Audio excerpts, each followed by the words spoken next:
미국에서 1위를 달리는 우리 한국 드라마가 있습니다. 오징어 게임이라고는 제목의 드라마죠. 제목이 왜 오징어 게임이라는 제목의 드라마일까요? 이 오징어 게임은 아주 공격수와 수비수가 있는데, 이 공격수와 수비수를 뚫고 오징어 머리에 이렇게 머리 부분을 터치를 하게 되어지면 이긴다는 게임입니다. 어떠한 방법과 수단을 가리지 않고 사람을 밀쳐내든지 사람을 쏘기든지 그렇게 해서 그 게임의 마지막에 정말 마지막의 부분을 가져가게 되는데, 이 오징어 게임이라고 하는 이 드라마에는 옛날에 우리가 전례적으로 들어왔고 잘 알고 있는 그와 같은 게임을 진행하게 되어집니다. 무궁화꽃이 피었습니다. 여기서 술래가 있죠. 여기서 잘못한 사람을 잡아내게 되어집니다. 그리고 구슬치기가 있습니다. 딱지치기를 합니다. 그리고 줄달리기를 합니다. 오징어 게임을 합니다. 어쨌든 이런 과정들을 거쳐서 이기는 자가 있고 탈락자가 있게 되어지는 것입니다. 이 친근한 게임이지만 이기는 자와 지는 자, 사실은 이것은 그 안에서는 내용은 목숨을 건 싸움이었습니다. 팀게임에서 서로가 친분과 우정과 그리고 덕분의 모습을 구하기도 하지만 결국은 서로 다 죽여야 내가 최후의 1인이 456명이 참가한 사람 456억을 내가 가져가는 게임의 주인공의 그와 같은 줄거리를 가지고 있습니다. 이것이 1등을 하고 모든 부분에 매스컴을 타다 보니 북한 매체에서는 뭐라고 하는 거 아니? 보아라, 저런 극단적인 경쟁성의 인간성이 말살된 남한 자본주의 사회 끔찍한 민낯을 지금 보여준다, 이렇게 이야기를 합니다. 자, 어쨌든 우리는 이런 시대 속에 우리 그리스도인들은 어떻게 싸워야 진정 우리는 이기는 자가 될 수가 있을까요? 우리 오늘도 많은 그리스도인들이 패배할까 싶어서 두려움에 가득 차다 보니 때로는 세상의 방법을 가지고 정복하고 또 싸움에 이르게 되어집니다. 오늘 말씀의 제목을 저는 선악과 게임이라고 이렇게 붙여봤습니다. 이 선악과 게임은 하나님께 순종하면 살고 하나님께 불순종하면 죽는다는 그 말입니다. 처음 인간은 에덴 동산에서 모든 것을 갖추고 파라다이스 낙원에서 살게 되어졌죠. 그런데 첫 번째 아담은 선악과 게임에서 져버렸습니다. 하나님 말씀에 순종하는 것이 아니라 하나님이 아닌 그 사탄의 뱀의 말을 듣고서 인간의 욕망이 싹트게 되어졌죠. 보암직도 하고 먹음직도 하고 탐스럽게 지혜롭게 할 만큼, 그래서 눈이 밝아나도 하나님처럼 되고자 하는 그 꿈을 그곳에서 꾸게 되었습니다. 우리가 창세기 1장은 아주 중요합니다. 선악과 게임을 통하여 우리는 그 구약과 신약을 거쳐서 우리가 이 세상에서 가져야 할 신앙의 전략이 뭔가? 바로 선악과 게임입니다. 어떤 문제가 다가와도 하나님 말씀에 순종하면 이기고 하나님 말씀에 불순종하면 저주를 받는다는 것을 우리는 알아야 하는 것입니다. 자, 이 오징어 게임은 불안과 초조 속에 이웃에게 거짓과 속임, 그리고 내 힘으로 모두 죽여야 나 혼자가 사는 법이라면은, 선악과 게임은 어떤 문제든지 내 힘과 내 능력, 내 지혜를 다 내려놓고 하나님 말씀 앞에 순종하면 모두가 사는 전략의 게임이 선악과 게임입니다. 그런 마음으로 우리가 이 세상의 삶을 살아갈 때 우리는 승리하는 하나님의 자녀로서의 삶을 살아갈 수가 있게 되는 것입니다. 오늘 본문은 우리가 너무나도 잘 아는 내용입니다. 많이 들어왔던 말씀이죠. 이 이스라엘 백성들이 애굽에서 430년 동안 노예 생활을 했습니다. 하나님께서 그들을 애굽에서 건져주셨습니다. 이제 약속의 땅, 젖과 꿀이 흐르는 마지막 가나안 땅, 그 가나안 땅을 향하게 달려가는데, 그렇게 홍해를 건너 구원을 받게 되고 믿음의 공동체에 찬성도 있고 기쁨도 있었지만 목마름 때문에, 배고픔 때문에, 때로는 자기들의 마음에 들지 않아 원망과 불평했던 인간, 어쨌든 그 가정들이 그쳐가고 이제 눈앞에 가나안이라고 하는 그 땅을 이와 같이 밟게 되어질 때 장애물이 하나가 있었죠. 그것은 뭘까요? 바로 여리고성이라고 하는 것이 딱 버티고 있었습니다.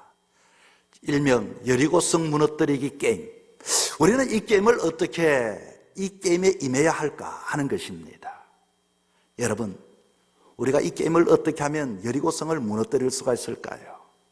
오늘 본문의 이 여리고성은 이스라엘 백성 앞에 두었다. 피해갈 수가 없습니다. 이 피해갈 수 없는 이 여리고성을 가만히 살펴봤더니 여리고성은 아주 외형적으로는 향기 나는 곳이라고 하는 이름을 가진 곳입니다. 그곳에는 종려나무도 있고 삼나무도 있고 사람들이 살고 싶은, 무너뜨리는 것이 아니라 그곳에 살고 싶은 그런 장소가 여리고성이었습니다. 그러나 그곳은 하나님이 없는 곳입니다. 그런데 이 여리고성은 그것뿐만 아니라 또한 난공불락의 요새였습니다.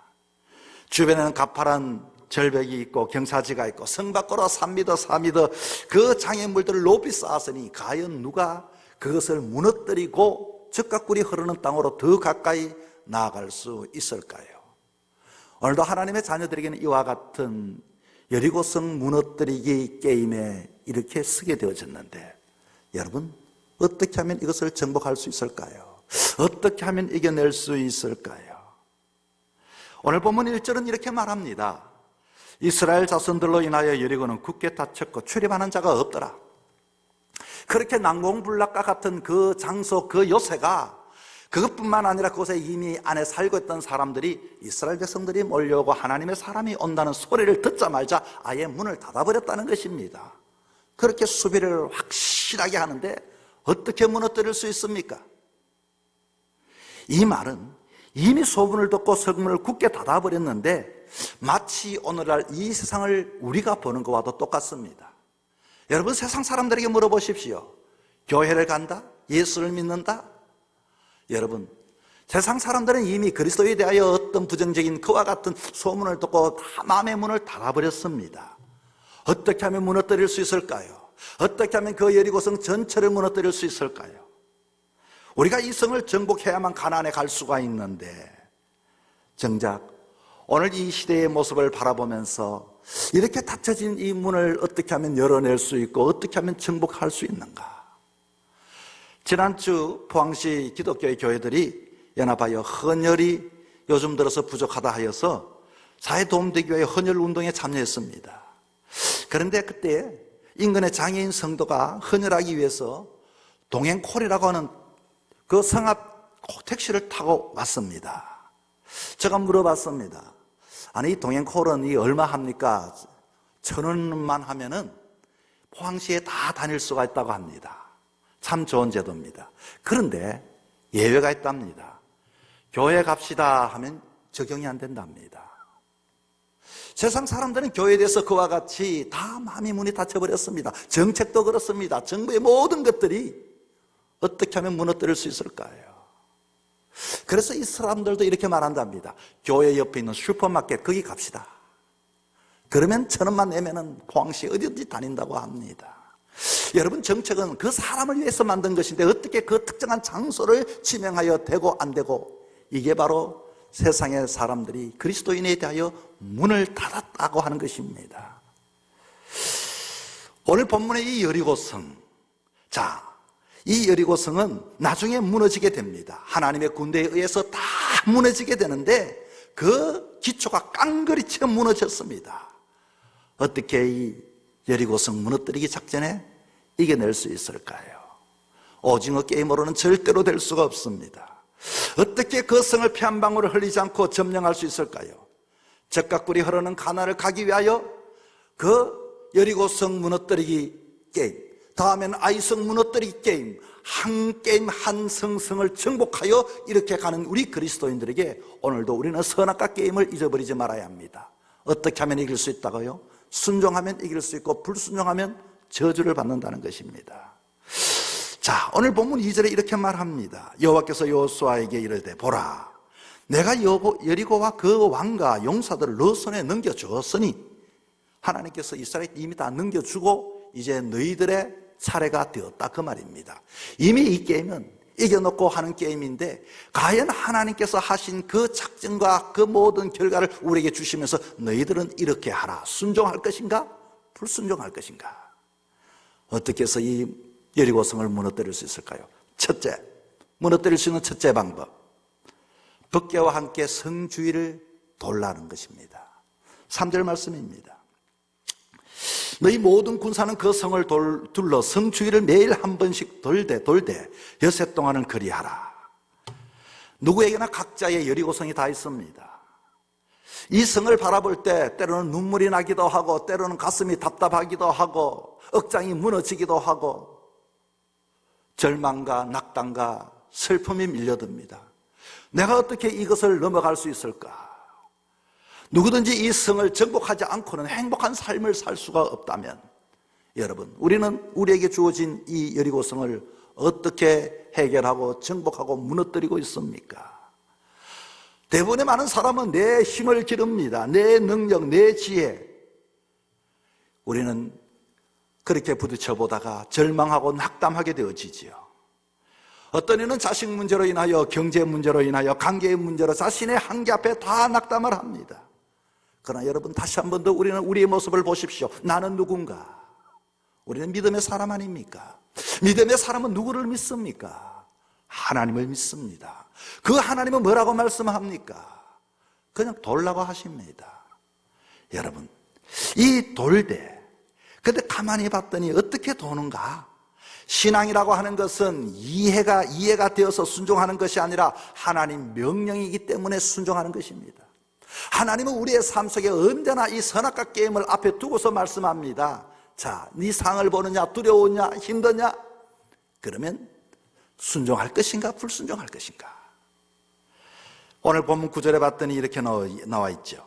그 무장한 자들은 나팔 부는 제사장들 앞에 행진하여 후군은 그의 뒤를 따르고 요호수아는 지도자지만 결코 하나님의 법궤를 앞서지도 않았고, 그리고 무장한 사람과 법궤, 그리고 제사장들은 그 법궤 앞에 서고, 요호수아는 법궤 뒤에 서고, 백성들도 법궤 뒤에 서고, 다시 말하면 이 법궤는 하나님의 임재를 말하고 있습니다. 하나님 말씀이 그 가운데 두고서 그렇게 이들은 그 성을 돌았다는 것입니다. 우리는 여리고성을 볼 때 언제나 하나님 말씀에 입각하여 순종하여 그와 같이 접근하는 것이 중요합니다. 우리들은 문제 앞에 어떻게 이 문제를 해결할까? 돌긴 돕니다. 그러나 내 생각으로, 내 방법으로, 내 능력으로 돌 때가 얼마나 많은지 모릅니다. 차라리 돌면서 연약한 부분이 어디 있느냐, 허술한 부분이 어디 있느냐, 담장이 낮은 부분이 어디 있느냐, 이렇게 한다면 이해될 텐데, 철저하게 우리가 잊어버리지 말아야 할 것이 있습니다. 내가 순종해야 한다. 순종해야 한다. 내 것을 내려놓고 순종해야 한다. 이스라엘 백성들이 법궤는 항상 이와 같이 맨 앞쪽에 있는 것만은 아닙니다. 이스라엘 백성들이 광야를 행진할 때 법궤는 앞서갔고, 그들이 머물 때는 법궤 중앙에 있었습니다. 언약궤, 이 언약궤는 하나님의 말씀입니다. 이 사건을 두고 하나님은 뭐라고 말씀하시는가? 하나님이 이 사건을, 말씀을 가지고 어떻게 보게 하시는가? 그 말씀, 그 문제를 우리는 돌면서 하나님 말씀을 가지고 그것을 보게 되어질 때 우리는 무엇을 느끼는 거 아니에요? 하나님이 주관하신다. 하나님이 앞장서 가신다. 하나님이 내 뒤에 계신다. 여러분, 인간의 방법으로는 때로는 이 방법이 우스운 방법이 같지만, 하나님의 자녀들이 이 땅에 살아가야 할 것은 언제나 문제 앞에 하나님 말씀을 가지고 곰곰이 생각해 봐야 합니다. 왜 이 사건을 주셨을까? 왜 이 문제를 주셨을까? 내가 감당하지 못하고 힘든 일을 왜 하나님 나에게 맡겨주었을까? 각자의 수많은 게임들 앞에 우리는 어떻게 이겨내고 어떻게 해결해야 할까요? 사건마다 하나님 말씀으로 다시 한 번 더 그것을 바라볼 때 그 모든 사건을 주관하시는 분은 하나님이라는 것을 알아야 합니다. 여러분, 하나님 말씀 가지고 문제를 돌아보고 말씀이 능력이 되고 말씀이 기정이 되고 말씀이 승리가 되는 것을 경험하는 저와 여러분 되기를 주의 이름으로 축원합니다. 두 번째는 나팔을 길게 불면 큰 소리로 외쳐라. 4절 말씀입니다. 4절의 본문에 봤더니 제사장 7은 7 양각 나팔을 잡고 그 제사장들은 나팔을 불 것이며, 자, 여기까지 그냥 나팔만 붑니다. 5절에 봤더니 제사장들이 양각 나팔을 길게 불어 그 나팔 소리가 너에게 들릴 때 백성은 다 큰 소리로 외쳐 부를 것이라. 그리하면 그 성벽이 무너내리리니. 이 시대는 여러분 개성의 시대입니다. 소리 지르고 싶으면 소리 지르고 침묵하고 싶으면 침묵하지 왜 같이 소리 지르라고 말합니까? 세상은 그와 같이 개인의 인격을 중요시 여기다 보니 그와 같이 말할 수 있지만, 하나님은 우리에게 나팔을 길게 불 때에, 외치라 할 때에 함께 성도들이 기도하고 찬송하고 외치고 함께 할 때 기적이 일어나는 것을 믿을 수 있기를 축원합니다.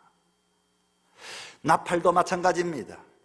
하나님이 출애굽한 이스라엘 백성들을 처음 만나는 시내산 장면에서 나팔을 길게 이렇게 같이 불었을 때 하나님의 영이 임했다고 했습니다. 제사장이 나팔을 길게 불러 하나님의 영이 이곳에 임할 때 우리 성도들은 함께 더불어 누군가가 외치라 할 때 같은 목소리로 같은 마음으로 같은 힘을 가지고 외치는 것이 중요한 것입니다. 첫째 날도 제사장 7이 나팔을 불고 둘째 날도 셋째 날도 불었지만, 그러나 마지막에 길게 불 때에 그때의 그것이 우리에게 준 사인입니다. 오늘 이 시대는 오라고 해도 오지 않습니다. 기도하자고 해도 기도하지 않습니다. 전도하자고 해도 이런 핑계 저런 핑계 바쁩니다. 장가 가야 합니다. 소도 팔아야 합니다. 왜 교회가 힘이 없을까요? 왜 기적이 나타나지 않을까요? 제사장이 나팔을 길게 불 때 순종하는가 순종하지 않는가, 길게 불어서 효과가 나타나는 게 아닙니다. 그 소리를 어떻게 나타나는 게 아닙니다. 하나님은 두세 사람 함께하는 곳에 성령의 능력이 나타나게 되는 것입니다. 제사장이 나팔을 불 때 백성들이 다 큰 소리로 외쳐 불렀습니다. 백성들이 외칠 때 성이 무너내리리라. 여러분의 삶에 나팔 소리가 들려올 때 여러분은 어떻게 말합니까? 가정에 문제가 생겼을 때 가정이 나팔을 길게 불고 함께 기도하자 할 때 기도하는 가정, 함께 기도하는 가정은 망하지 않습니다. 데살로니가 전서 4장 16절에 주께서 호령과 천사장의 소리가 하나님의 나팔로 치니 하늘로 쫓아 강림하신다. 지상 종말과 주님의 재림 때 나팔 소리가 울려 퍼진다. 계시록 11장 15절에 보니 7번째 천사가 나팔을 불 때 이 세상은 여리고 성과 같이 무너지고 주님이 다스리는 새날이 온다. 여러분, 나팔을 길게 불 때 우리는 어떻게 하라고요? 큰 소리로 외치기만 하면 되는 것입니다. 주여 삼창하면 주님을 외치기만 하면 되는 것입니다. 부르짖으라 하면 함께 기도하고 부르짖으면 되는 것입니다. 오늘 함께하는 시대에 살아가지 못합니다. 각자 도생하는 시대에 살아갑니다. 어느 누구의 말도 듣지 않습니다. 주님은 우리에게 말합니다. 순종하라. 순종하면 모두가 살리라. 우리의 비극은 가만히 생각해보면 이제는 우리에게 나팔을 불어줄 지도자가 없다는 것입니다. 나팔을 길게 부는 자가 없고 외치라 하는 사람도 없고, 그 소리가 외치고 앞장서 외친다 할지라도 그 말을 듣고 순종할 사람이 없다는 것이 비극인 것입니다. 교회가 없어서가 그런 게 아닙니다. 성도가 없어서 그런 게 아닙니다. 오늘도 순종하느냐 불순종하느냐 그 문제입니다. 왜 그럴까요? 세상의 마음이 뺏겨버린 그 무리들이 가득 차 있기 때문인 것입니다. 그러니 성이 무너질 것에 대하여 이미 의심을 가집니다.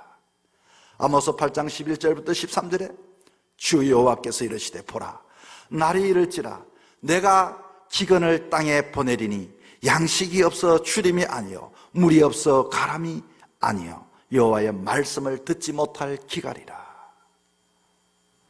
여러분, 같은 마음을 찾아볼 자가 어디 있습니까? 오늘도 주님은 같은 마음을 찾기를 원합니다. 제가 아무리 나팔을 길게 불고 외치라, 외치는 자가 없다면 그것은 여러분의 문제입니다. 우리 모두가 긴 구령의 같은 목소리 함성을 지르고 기도할 때, 하나님의 순종함을 감당할 때 기적이 일어납니다. 다시 한 번 더, 바쁜 세상, 두려운 세상 속에 함께 더불어 외치라 할 때, 나팔을 길게 부러칠 때 함께 외쳐 기적의 주인공들이 되는 저와 여러분 되기를 축원합니다. 셋째는 명령 전에는 침묵하라입니다. 10절입니다.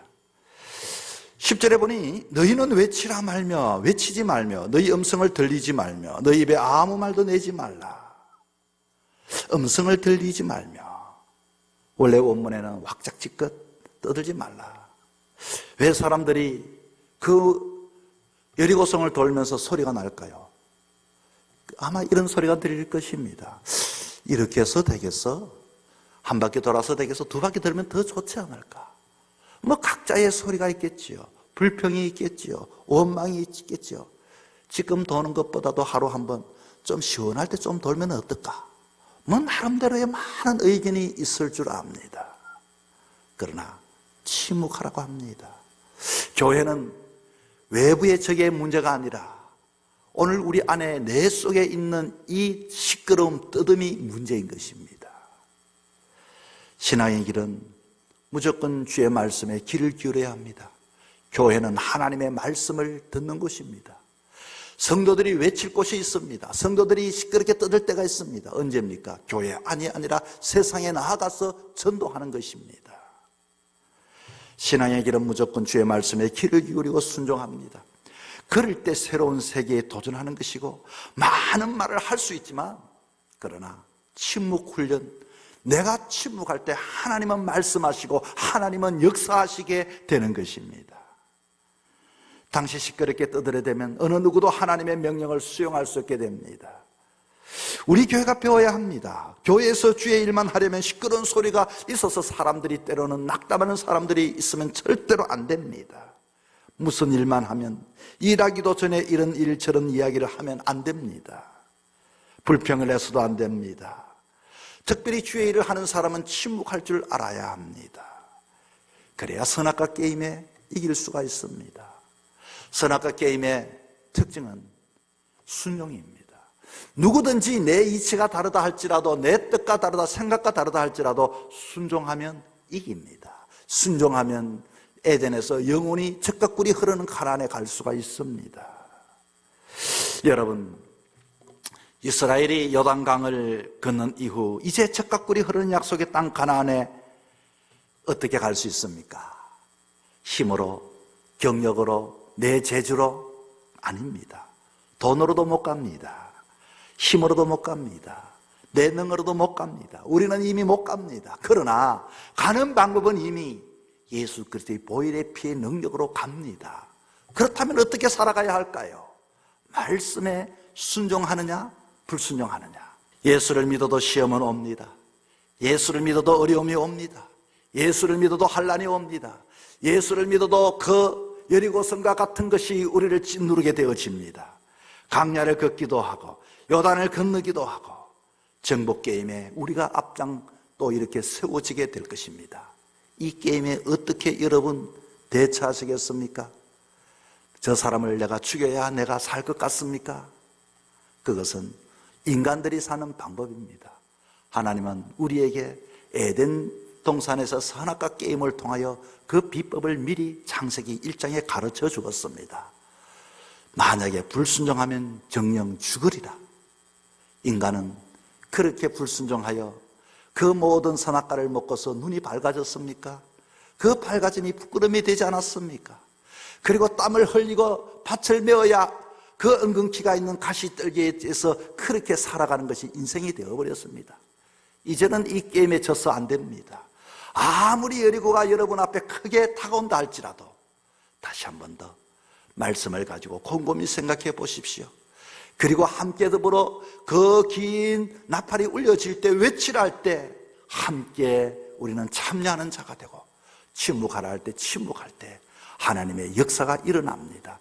여러분의 삶 속에, 여러분의 일생 속에 이 선악과 전략을 기억하면서 모두가 젖과 꿀이 흐르는 그 여리고까지 승리하며 갈 수 있는 저와 여러분 되기를 주 이름으로 부탁을 드립니다.